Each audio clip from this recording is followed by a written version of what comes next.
Thank you for inviting me to discuss the city of Martinsburg. I will try to give you an overview of our city, and I'm sure what I'm about to say some of you have already realized.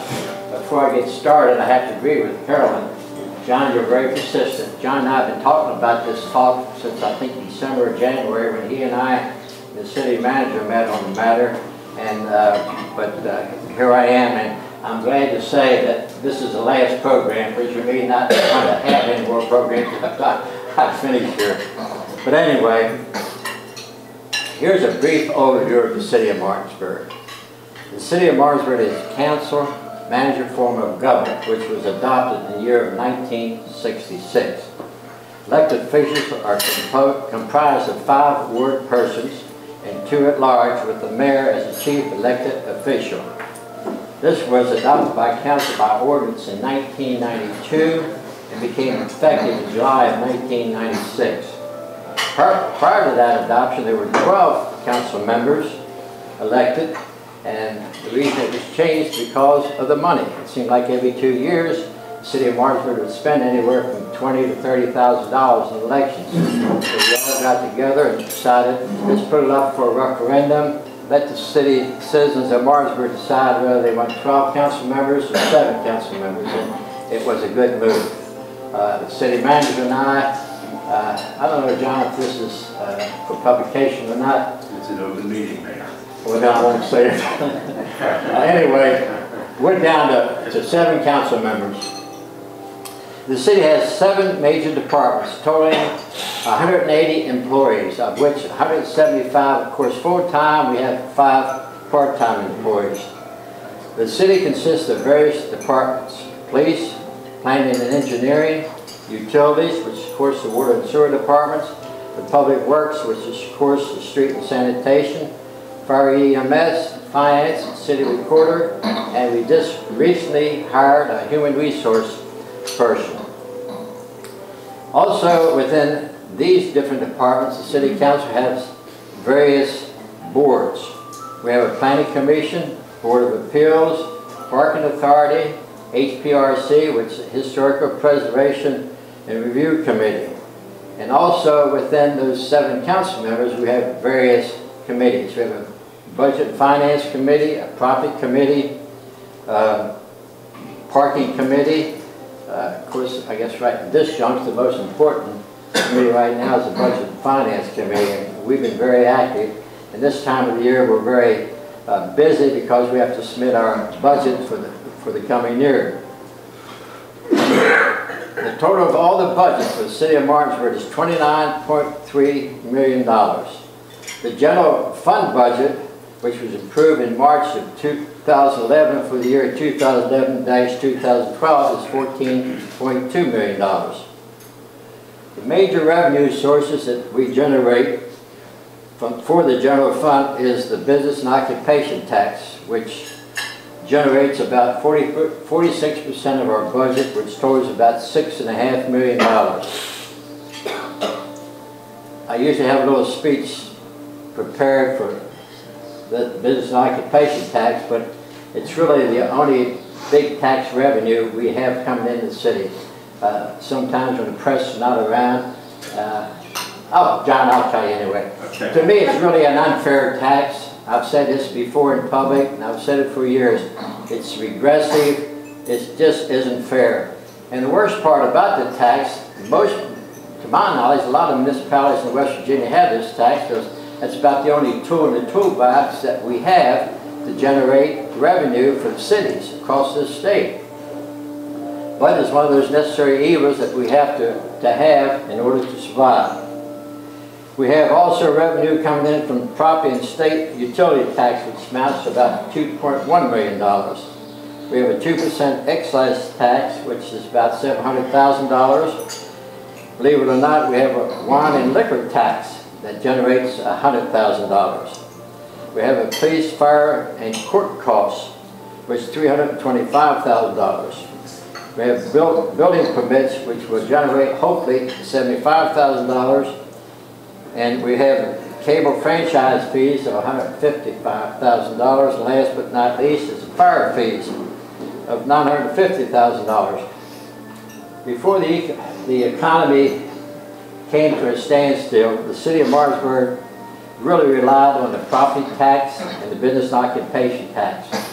And we feel very confident that the two figures, the business occupation tax of 6.5 and the building permits of $75,000 will be generated hopefully this year.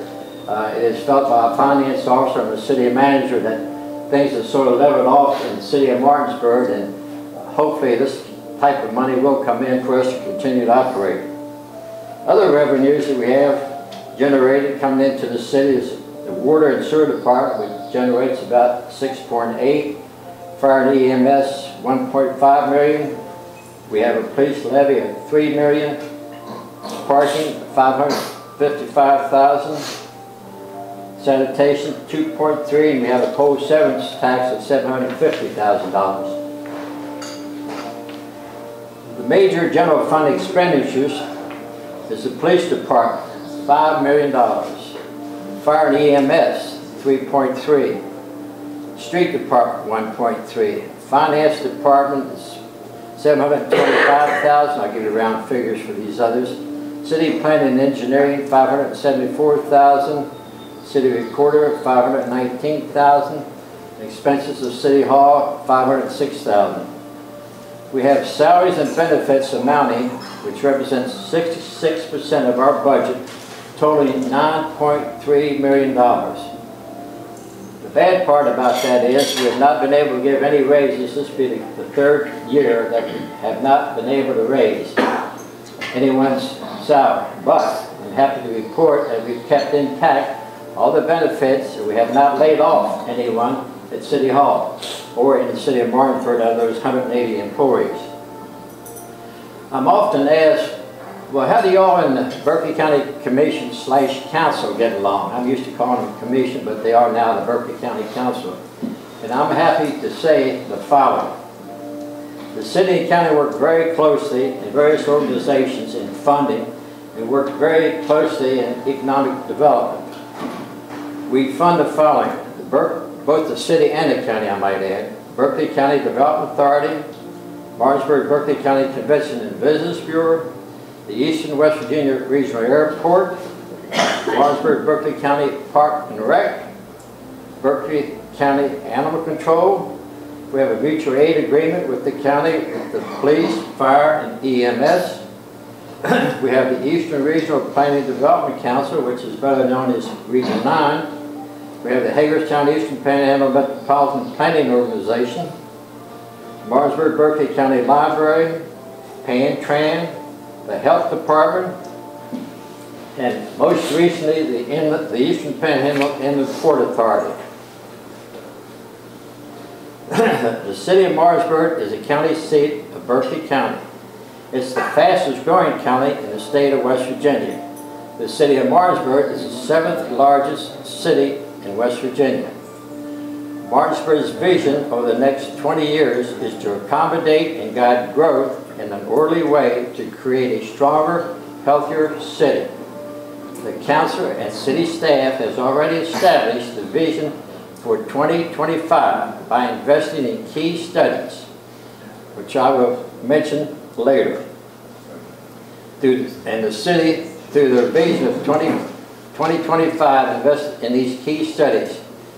And it is the hope of the council that we will provide the following: to respect, protect, enhance its historical district, residential areas, businesses, and industries, to regenerate older and underutilized areas, to rehabilitate the downtown, to improve historical resources, to provide green space and recreational opportunities, to protect its natural resources for the safety and enjoyment of all residents, to provide modern city government facilities and service centers, and to revise the parking and transportation network to best serve the city. In essence, the governing body for Vision 2025 is for Martinsburg to be the best that it can be. That it provides high quality services at competitive rates, that economic opportunities be made available locally, and that entertainment and cultural opportunities be provided in the enjoyment of residents and visitors. We are now engaged in approximately 26 city projects, ranging anywhere from South Raleigh Street extension to the public square, to dealing with CSX Railroad, to taking care of the underpass. We have those many projects, and I'm happy to say, not because he's here and he's not going to get a raise, because I've already said less praise and more raise, but the city manager has really been a leader in all these projects. He stays on top of it every day. He's always on the phone or going to Charleston or talking to somebody. I noticed just coming in here, he was talking to Dick over there about a project, and I couldn't eavesdrop enough to find out what that was about, but as I told Dick, I hope he's not paying you any more than you're supposed to get paid. In closing, I hope you find this information helpful. If you have any questions, I will certainly try to answer them. And if I can't answer them, that's why the city manager here, because he gets all the big bucks. Yes, sir. Mr. Mayor, I've got one question that came in over our website, and that is, it's recognized that arts and entertainment districts have proven to be significant factors in helping cities and towns rejuvenate and revitalize their downtown areas. There was an effort to pass statewide legislation to create arts and entertainment districts, and that's stalled in West Virginia the last 3 years. Cumberland, Maryland, though, we've seen from Cumberland several presentations that it's possible for a city to self-designate its own arts and entertainment district and get a head start even if the state official designation hasn't occurred. Would you support action to designate a section of downtown Martinsburg as an arts and entertainment district with tax and zoning policies that would encourage new arts and entertainment type businesses? Oh, by all means. Arts and entertainment, it's a draw for economic development, it brings people downtown. As you know, we do have an arts center, and you know, quite frankly, they're struggling because there's no funds out there. And there's really no tools for them to go out and generate their own money. Okay. Do you know if the city's looked at any sort of a designation of an arts and entertainment district at this point? Not that I know of. Maybe Don Woods, he is, of course, leads that historical district committee, and we certainly could look at that later on, but it's expensive, from what I understand, to establish any district. What's the fees for? I think it's usually from that fee too, if you apply for grants and things of that sort. Other questions? Yes, sir. Mr. Mayor, aside from the annual budget considerations and budget crises that everybody's going through right now, what would you say maybe would be the top 2 issues that are most important in your mind, and how are we addressing them? One of the most important issues in my mind has been salaries. I've been a strong advocate. If you pay people, you're going to get their due. And that is really on my list. Our next, I guess, priority would be the public square, known as public plaza. We'd like to get that completed. We also have what I call the wayward signage. What's the correct term, Mark?